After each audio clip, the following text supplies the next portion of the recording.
Good morning, Bill Quinn here from Overheard Productions. I do apologise for the sound quality, but I am sucking on a clove of garlic. A story from 2016, which I've told before. I was in Manly, not Manly, New South Wales, but Manly, Queensland, southeast of Brisbane, and heading towards Cleveland and Redland Bay. I was house sitting at a place called Capella, and I'd gone to Manly with a social group to an Irish pub there. I think it's called the Corner Hotel or something like that. And it's just across the road from the sublime Manly Hotel. It was an interesting night because the woman who ran it, it's public information, I can say her name, Kylie. She presents herself as a bit of a social influencer, I'm going to use that word, more than simply a host. She gives herself credit for some skills in arranging functions and getting people together, and more than that, getting people to interact.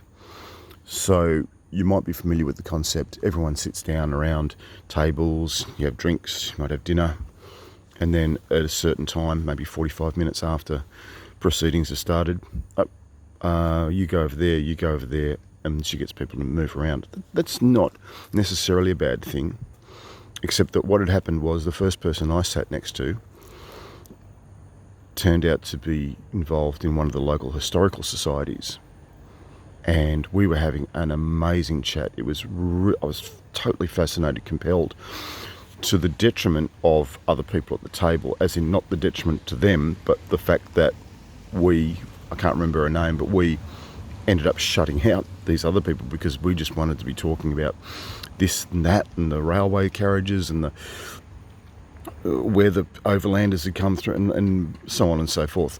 If you ask me for one bit of detail of that conversation, I can't help you. That's gone to burst synapses somewhere. But then 45 minutes came and, yep, Bill, you go over there. So I went and sat with what I'm going to gently call crusty, salty, old, whinging moaners. I've got names for them now. Moaning Mona and Cranky Frankie. And there was a table full of them. Now that's not totally fair. I'm not saying that they weren't nice people, but there was a lot of whinging and whining going on. So mostly I sat back and listened. It is a service that I do sometimes provide. And by, somebody asked the question, "Where are you from?" At that stage, I'd been on the road for 2 to 3 years, but I had no bones about saying I'm originally from Canberra, born and bred there. Well, didn't that start the let's bash Canberra? By that stage, I'd gotten past the need to leap in with my suit of armour, waving my Canberra standard and saying, "No, no, no." I listened a lot.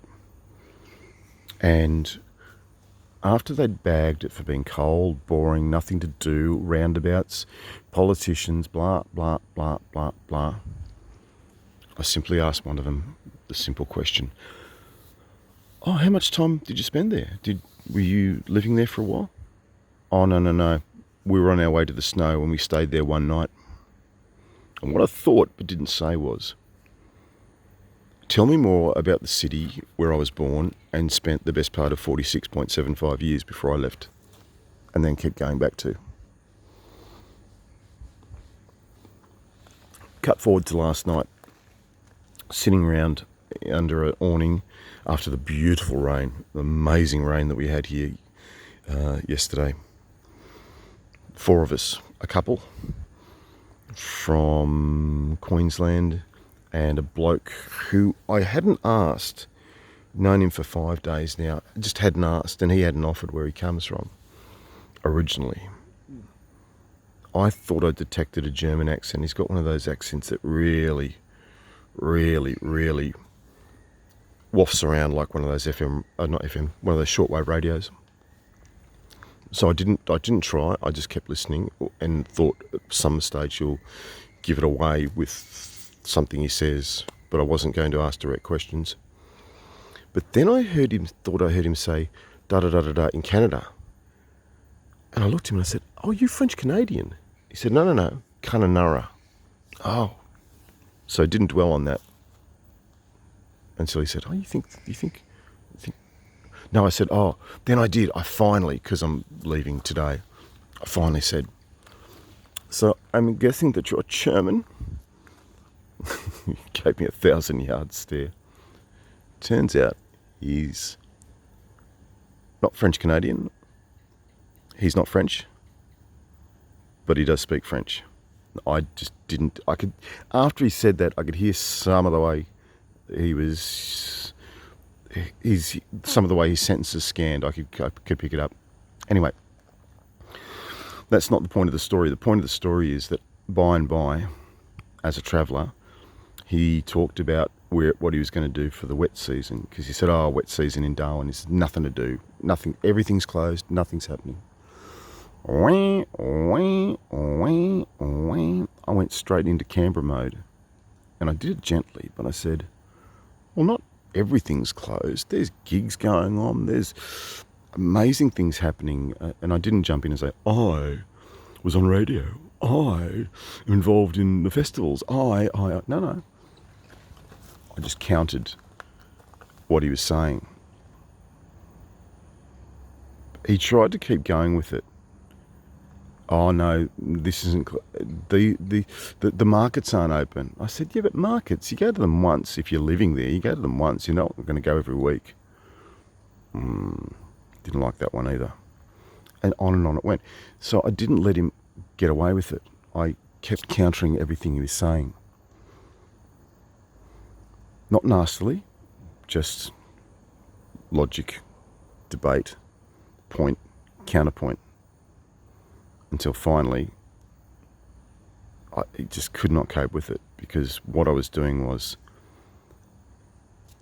this is something that he's probably said a million times. No, told you once, told you a million times, don't exaggerate. He's probably said it a lot of times to people. "Oh, there's nothing to do with the wet season. I'm going over to, Broome." So finally, he'd already started doing this, the physical distancing, the shoulder roll, I call it. He even shoulder rolled more than he had been previously. Never mind the fact that I've given him a couple of beers and da-da-da-da-da. No, the whole time I've been here, he's just been a little bit physically distant. Something about me that he doesn't like. That's okay. Can't be friends with everyone. That's fine. And so he finished off with, "Yeah, nah. Yeah, nah. Everything's closed during the wet season in Darwin." I said it lightly. I didn't say this exactly, but paraphrased. What I said was, "Tell me more about the city where I've been living for 2.5 years, and tell me more about the lack of things to do in a town where I've jumped in with both boots into arts, entertainment, music, and stuff. Time to go. I'm on the road again. Good morning."